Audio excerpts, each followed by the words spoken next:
this may come as a massive surprise to you, but I've bought some really dumb stuff over my years of building a sneaker collection. And the ones I'm gonna share with you today just really make me feel like an idiot. So here's my 10 biggest sneaker regrets, starting from bad to the absolute worst. First up, we got the Jordan 4 Military Black. Man, this one is pretty weird because on all accounts, I should like them. I like Jordan 4s. I like predominantly white sneakers. But there's just something about this pair of shoes that stops me from actually walking outside the house in them. Now, I have worn these a handful of times. You can see there's dirt on the bottom. There's a bunch of scratches and scuff marks. But that was ages ago. I haven't worn these in a few years. Now, every time I try to wear them, I put an entire outfit together with these things. I stop before I actually leave the house and I'm like, you know what, something's off here. Let me swap them out. Maybe it's because I have the white cement Jordan 4s and I have these, I forget what they're called, white Oreos or something, both of which I prefer to these. For some reason, this pair of shoes is just always my last pick and I can't quite put my finger on why. I mean, it doesn't have great leather quality, but it's certainly not the worst. But honestly, I just really wish I never bought these things to begin with, and I probably massively overpaid for them when I first bought them. Hey, things only get worse from here. Because next, we have the Asics Marvel collaboration. This one's a little bit more weird. I kind of have a love-hate relationship with these shoes. I love everything about the collaboration itself. I'm a huge Spider-Man fan. I love the freaking box it comes in. You get like a mini set of drawers where the shoes kind of pull out like this. Like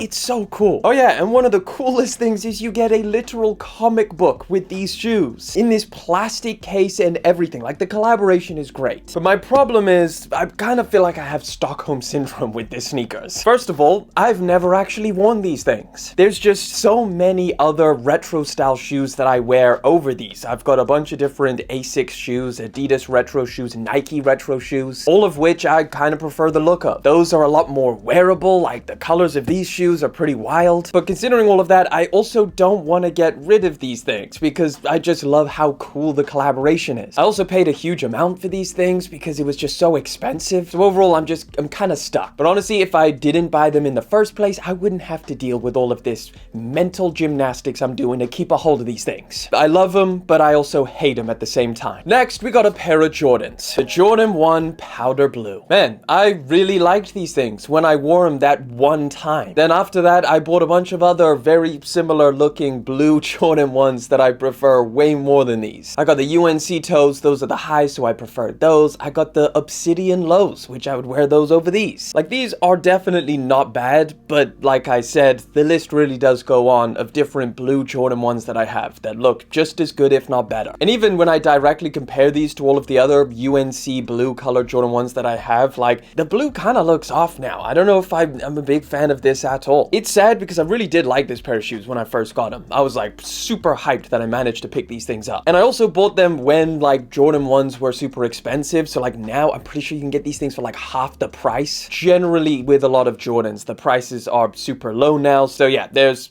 that. Moving on. Next up we have the Joe Fresh Goods New Balance 9060s. These are higher on the list because I've kind of been fighting these things for years. I can't exactly remember when these released, but it has to be like over 2 years ago now. When I first bought them, I kind of thought like, it's a little bit of an out there color, but I can pull them off. Now, not through lack of trying, not by any means. Like, I have continuously thrown different outfits together with these things, hoping my style would change over time and I just adapt to these things. But I don't know, maybe I'm just not a pink shoe guy. Maybe it's something about the colors that are on here. But it's just every outfit I put together with this pair of shoes, I'm always just like, it's not really quite it. Now, couple that with the fact that I now have like a bunch of different colorways of the 9060s. I love this shoe. It's a great model, super comfortable, but I would always pick those colorways over this one. What makes me sadder is like how great the quality is on these. Like, the materials feel so good. Like, I love this collaboration. It's just not one that I can pull off. And yeah, because of all of that, I've been stuck with these for years. Right, up until this point on the list, a lot of the shoe picks were battles, right? I've been going back and forth. I've been trying to put outfits together, but this next one, it was just an instant regret as soon as I pushed by. So much of a regret that they're still in the box. Like, not the shoe box, the shipping box. And I bought these last year.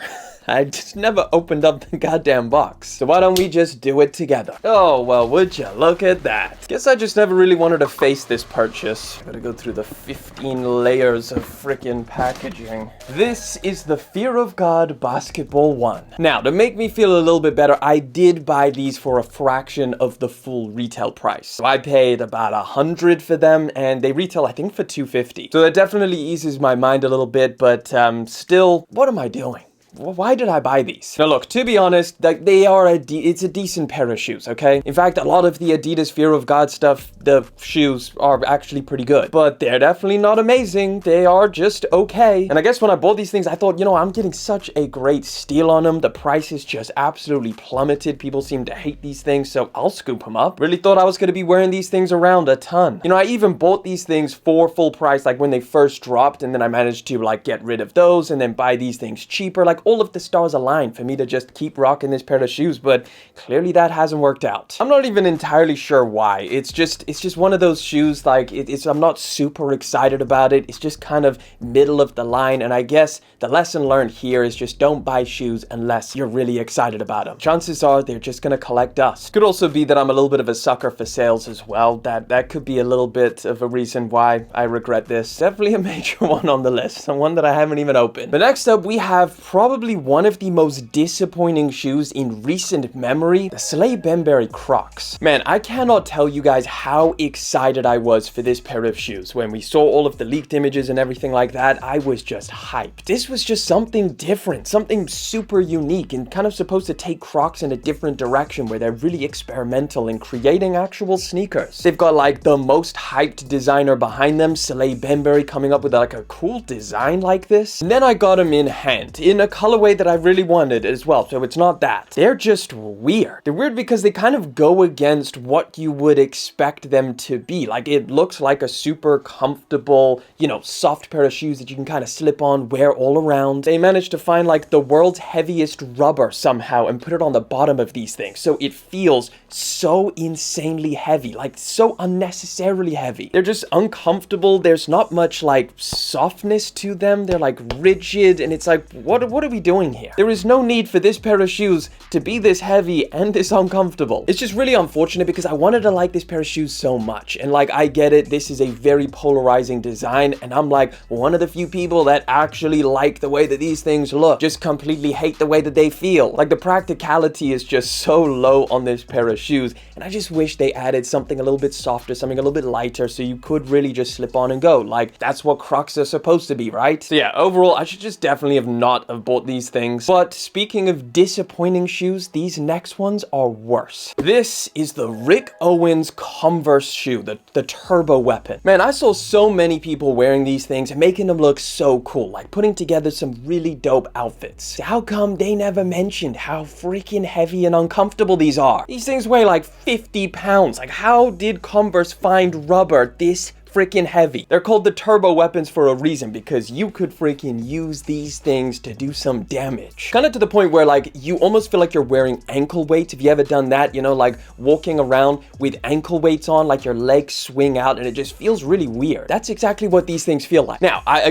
like the look of them. That's why I bought them in the first place. I was like, damn, I'm gonna pull off some cool outfits, but no, every time I have tried, I've put together a cool outfit and I think it looks great, and then I take a few steps and I'm like, there's no way I'm gonna make it through the day wearing these things. They're uncomfortable, they're way too heavy, and to make matters worse, I bought these things for full price, which sounds normal until you realize that today you can get them at a bunch of different discount stores for like half the price. Like, these things are sat on sale everywhere. Definitely should not have bought these. Next, we got Yeezys. And I'm not even talking about one specific pair. I'm kind of talking like a lot of them. I'm a big fan of Yeezy sneakers and have been since they first originally started. And I feel like a lot of people are going to be with me on this, but when you saw all of those discounts, you know, like the 50 to 70% off, you bought way too many. I bought them all. I was like, even the crazy ones, like these 450s and these compact ones. It's like I saw the sale percentages and I was like, hell yeah, I'll scoop them up. But it's like, even though all of these were at like a stupid discount, I shouldn't have bought them. Like, there's plenty of other Yeezys that I still wear, like the 700s, a lot of the boots that you see in the background. But these, like, even if they were like 80%. I don't know how much more they could have been discounted, but